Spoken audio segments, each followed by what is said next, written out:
பேசலாம் பேசலாம் சூத்திரம் உண்டாவதாக கட்ட இந்த மத்தியான வேலையிலையும் சில வார்த்தைகள் சொன்ன கல்வி தந்தீங்கன்னா நன்றி தெரிவித்து ஸ்தோத்திரிக்கிறேன். நம்ம லூக்கா 10ஆம் அதிகாரத்தில் 42 39 40 பார்க்கலாம். 38 பார்ப்போம். பின்பு அவர்கள் பிரயாணம் வைப்பதில் அவர் ஒரு கிராமத்தில் பிரவேசித்தார். அங்கே மாத்தாள் எனும் பேர் கொண்ட ஒரு ஸ்திரீ அவரை தன் வீட்டிலே ஏற்றுக்கொண்டாள். அவருக்கு மரியாள் எனப்பட்ட ஒரு சகோதரி இருந்தாள்.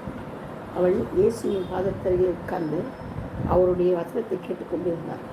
மரியாள் மாத்தாள் மரியாள் சிஸ்டர்ஸு லாசரு ஒரு சகோதரர் நல்லா தெரியும். அவங்க என்ன பண்ணுறாங்க, மரியாள் என்ன பண்ணுறாங்க, இயேசுவோட பாதத்தில் உட்கார்ந்து வசனத்தை கேட்டுக்கொண்டிருக்காங்க. மரியாளும் என்ன செய்கிறாங்க, ஓடிப்பி அவர் வந்துட்டாரே, அவருக்கு என்ன செய்யணும், இப்போது வந்துருக்கிறாரு, அவருக்கு என்ன செய்யணும், எல்லாம் இதுவும் சமையல் முறைகள் செய்யணும், நான் தேவையான சந்திக்கணும்னு சொல்லிட்டு அவசரமாக பற்பல வேலைகளை செய்கிற வருத்தம் வந்து ஆண்டோட்டே கேட்குறான், என்கிட்ட கொஞ்சம் அப்படிங்கிறதா சகோதரியை அப்படின்னு. ஆனால் ஆண்டவர் என்ன சொல்ல பாருங்க, இது முக்கியம் சொல்ல பாருங்க. ஈசோனுக்கு பவித்திரமாக மாத்தாலே அநேக காரியங்களை குறித்து கவலைப்பட்டு கலந்துகிறார். தேவையானது ஒன்று, மரியாள் தன்னை விட்டிடப்படாத நல்ல பங்கை தெரிந்து கொண்டாள் என்ற நல்ல பங்கு. முதலாவது ஒரு நல்ல பங்கை பார்க்குறோம். எப்படின்னா ஆண்டோடைய பாதத்தில் உட்காந்து அவருடைய வசனங்களை கேட்குறது ஆனது நல்ல பங்குன்னு ஆண்டவர் சொல்கிறது. இதுக்கு மேலே நம்மளுக்கு என்ன தேவை, யார் நம்மளுக்கு சொல்லணும்? ஆண்டவர் தான் அது நல்ல பங்கு. அது வாயிலிருந்து வர்ற வார்த்தைகள் வந்து ஆணித்தரமாக இருக்கணும். தீர்க்கதரிசன வசனங்கள் தான் வரும். அப்போது அதை நம்ம கேட்டு செய்யணும், அதன்படி நம்ம நடக்கணும். அதுதான் நம்ம தெரிந்து கொள்கிற நல்ல பங்கு. அதை தெரிந்து கொண்டாலே போதும், சரிங்களா? அதே போல் தான் அடுத்தது வந்து நம்ம பரிசுத்தாவியான பங்கு. அது அப்படின்னா அப்போஸ்தலர் 8:18-21 அவங்க கேட்குறாங்கள, நீங்கள் கை வைக்கிறீங்க, கை வச்சு எனக்கு என்ன செய்யுங்க, அந்த பரிசுத்தாவி அபிஷேகத்தை தாங்க, நான் பணம் தரேன், என் தலைமையில் கை வைங்க அப்படின்னு சொல்லி அவங்க கேட்கணும். என்ன சொல்கிறாங்க, என்ன அப்படிலாம் கிடையாது. இயேசு கிறிஸ்துடைய பரிசுத்தாவின் பங்கு என்ன செஞ்சது அப்படிலாம் தர முடியாது முன்னால் அப்படி சொல்லி சொல்கிறாங்க. எதில் இருக்குது? அப்போஸ்தலர் 8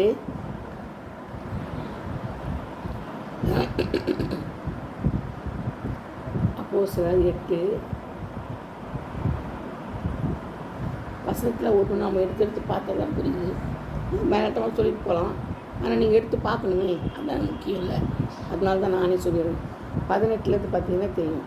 18 அப்போஸ்தலர் தங்கள் கைகளை அவர்கள் மீது வைத்திருந்தால் பரிசுத்தாவி தந்தரப்படுது. சீமோன் கண்டபோது அடுத்து பணத்தை கொண்டு வந்து, நான் எவன் மேலே கைகளை வைக்கணுமோ அவன் பரிசுத்தாவியை பெறத்தக்கதாக எனக்கும் அந்த அதிகாரத்தை கொடுக்க வேணும்னு கேட்கலாம் இல்லையா? அங்கே இருக்கிற சீமோன் கேட்கலாம். அப்போஸ்தலர்னா அது அவங்களுடைய சீஷர்கள் தான். அந்த 12 பேர் இல்லையா, அது அப்போஸ்தலராக்கினார் இல்லையா, அதிகாரம் கொடுத்து அனுப்பிச்சார். அவங்கக்கிட்ட கேட்கலாம் சீமோன்கிட்ட. அதுக்கு பேதுரு என்ன சொல்கிறாரு, பேதுரு அவங்க பார்த்து, தேவனுடைய வரத்தை பணத்தினாலே சம்பாதித்து கொள்ளாமல் நீ நினைத்தபடியால் உன் பணம் உன்னோடைய நாசமாய் போக கிடவுதுன்றார். இந்த பண்ண நாசமாக போகும். அப்போ 18 வசனத்தில் என்ன சொல்கிறேன்னா, பரிசுத்தாவி தந்த சீமோன் கண்டு, அப்போ பரிசுத்தாவி வருதுன்னு சொல்லிட்டாங்க. தனக்கும் பணம் கொடுத்து வாங்கிக்கலான்னு பார்த்தான். ஆனால் அவர் என்ன சொல்கிறார், பேதுரு உன் பரிசுத்தாவி பெறத்தக்கதாக எனக்கு வந்த அதிகாரம். பேதுரை நோக்கி தேவனுடைய வரத்தை, அப்போ பரிசுத்தாவி வரம், அதை நீ என்ன செய்கிற, பணத்தினால சம்பாதித்து கொள்ளலாம்னு நினைத்தபடினால் உன் பணம் உன்னுடைய நாசமாக போகும். பணத்தை கொடுத்து வரத்தை வாங்கலான்னு பார்க்கணும் இல்லையா, பரிசுத்தாவியோட வரத்தை வாங்கலான்னு பார்த்தான். அதனால் என்ன செய்யுது, அவர் அவனை சமைச்சு விட்டார், நாசமாக போட்டோம் அப்படின்னு. அதனால தான் உங்களுக்கு பங்கும் இல்லை பாகமும் இல்லைன்ட்டார். அதனால் ஒரு துர்குணத்தை விட்டு தூங்கி தேவனை நோக்கி வேண்டிக் கொள், ஒருவேளை உங்களுக்கு எனக்கு மன்னிக்கப்படும் சொல்லிட்டார். பாருங்கள், பரிசுத்தாவியான துக்கப்படுத்திட்டான் கொடுத்து. அதனால தான் பரிசுத்தாவின் பங்குன்னது அவனுக்கு கிடைக்கல. பரிசுத்தாவின் பங்கு கிடைக்கணும்னா நம்ம பரிசுத்தாவை பெற்றுக்கொள்ளணும். எது பெற்றுக்கொள்ள முடியும்? ஆண்டோட தனி அறையில் உட்காந்து நல்லா ஜெபிச்சு கண்ணீர் விட்டு அழுது, ஆண்டவரே எனக்கு இந்த வார்த்தை தாங்கப்பா அப்படி கேட்கும்போது மனதுருகி ஆண்டவர் என்ன செய்கிறாரு, பரிசுத்தாவியை பெற்றுக்கொள்ள கிருபை தருவார். நான் அப்படி தான் பெற்றுக்கொள்ள முடியும். அப்போ தான் பங்கு கிடைக்கும். பணத்தை கொடுத்தா பங்கு என்ன செய்கிறது, வாங்கவே முடியாது. இந்த ஜென்மத்திலையும் அதெல்லாம் நடக்காத காரியம், வாங்க முடியாது. அதுபோல் பார்த்திங்கன்னா பரம அழைப்புன்னு இருக்குது. பரம அழைப்பு அது எதில் இருக்குதுன்னா, எப்ரேயர் எபிரேயர் 3. நம்ம நிறைய வசனங்களை பார்க்கலாம். சும்மா ஒரு வசனத்தை தான் சொல்கிறேன். ஆனால் அது கிடக்குது நிறையா. ஒவ்வொன்றுக்கும் ஆயிரக்கணக்கான வசனம் சொல்லலாம். அவ்வளோ இதெல்லாம் இது இல்லையா. எபிரேயர் 3:1 இப்படி இருக்க பரம அழைப்புக்கு பங்குள்ளாகிய பரிசுத்த சகோதரரே. யார் பரிசுத்த சகோதரருக்கு? பரம அழைப்புக்கு பங்குள்ளவர் பரிசுத்த சகோதரரே, நாம் அறிக்கை பண்ணுகிற அப்போஸ்தலர்கள் பிரதான ஆசாரியமாக இருக்கிற கிறிஸ்து இயேசுவை கவனித்து பாருங்கள். என்ன சொல்கிறாருன்னா, பரம அழைப்புக்கு பங்குள்ளவராகிய பரிசுத்த சகோதரரே. அப்போ நம்ம எப்படி இருக்கணும்? பரம அழைப்பு நம்மளுக்கு வேணும்னா நம்ம என்ன செய்யணும்? பரிசுத்தமாக இருக்கணும். பரிசுத்தமாக இருந்தால் தான் இந்த பழைய பரம அழைப்புக்கு பங்கு நம்மளுக்கு கிடைக்கும். அதனால் கிறிஸ்து கவனிச்சு பாருங்கன்றாங்க. அப்போ இயேசு கிறிஸ்து எப்படி இருக்கார்? பரம அழைப்புக்கு தகுதி பெற்றவர் மட்டும் இல்லை, எல்லாத்துக்கும் எல்லாமே இருக்கிறார். அதான் அந்த சொல்லப்பட்டிருக்குது 18 எபிரேயர் 8:3-18 1 பார்த்தோம். 18 போகிறோம். என்ன சொல்கிறாங்க? அங்கே என்ன சொல்கிறாருன்னா, 18 இன்னும் என்னுடைய இலைப்பாறுதலில் பிரவேசிக்கிறது அவர் யாரை குறித்து ஆணையிட்டார்? கீழ்ப்படியாதவர்களை குறித்தல்லவா? பார்த்தீங்களா? கீழ்ப்படியாதவர்கள் போக முடியுமா? அவருடைய பங்குக்கு பரம அழைப்புக்கு பங்குக்கு போக முடியுமா? போக முடியாது. கீழ்ப்படிகள்னா எல்லாமே மோசம்தான். முக்கியமானது நம்மளுக்கு வாழ்க்கையில் ஜீவியத்தில் முக்கியமானது கீழ்ப்படிஞ்சோம்னா எல்லா காரியங்களும் நம்மளால் சாதிக்க முடியும். எல்லா காரியம் சாதிக்கலாம். ஆனால் அந்த ஒரு கீழ்ப்படுத்துறது நமக்கு ரொம்ப முக்கியம். அதனால் சிலர் கீழ்ப்படியாமல் என்ன பண்ணுவாங்க?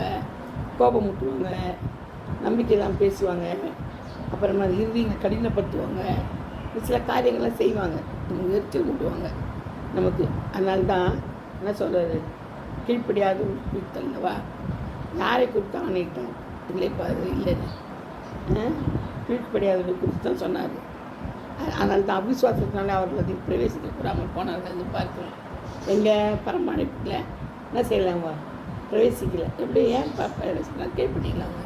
அதனால் ஆண்டவர் சில பரம அழைப்பிலிருந்து அவங்கள அழைத்து கொள்ளலை, இறுதியத்தை கடினப்படுத்தினாங்க.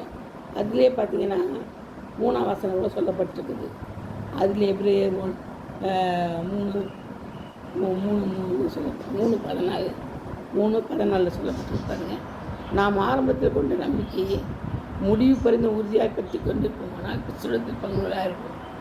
ஆரம்பத்தில் கொண்ட நம்பிக்கையை முடிவு பறிந்து நம்ம உறுதியாக இருந்தோம்னா என்ன பண்ணலாம்? நம்ம கிறிஸ்துவத்தில் நமக்கு பங்கு உள்ளவர்களாக இருந்திருப்போம். கிறிஸ்துவத்தில் பங்கு உள்ளதாக இருக்கிறது தான் என்னது? முடிவு பரியந்தம் என்ன செய்யுது? தத்துருக்கோம். முடிவு பரிந்து நினைத்திருக்கோம் பங்கு. முடிவு பரிந்து நினைத்திருக்கிற பங்கு பாருங்கள். முடிவு பரிந்து நினைத்திருக்கோம் பங்கு. அதுதான் முக்கியம் இல்லையா? அப்போ தான் ஆரம்பத்தில் கூட நம்பிக்கையை முடிவு பரிந்த உறுதியை பற்றி கொண்டாங்க. கிறிஸ்துவத்தில் பங்குள்ளாக இருப்போம். இல்லைன்னா என்ன செய்யுது? முடிவு பரிந்தமோ நம்மளால் அந்த நிறுத்திருக்க முடியாது. பாருங்கள் எவ்வளோ ஒரு ஒரு பெரிய காரியத்தால் சின்ன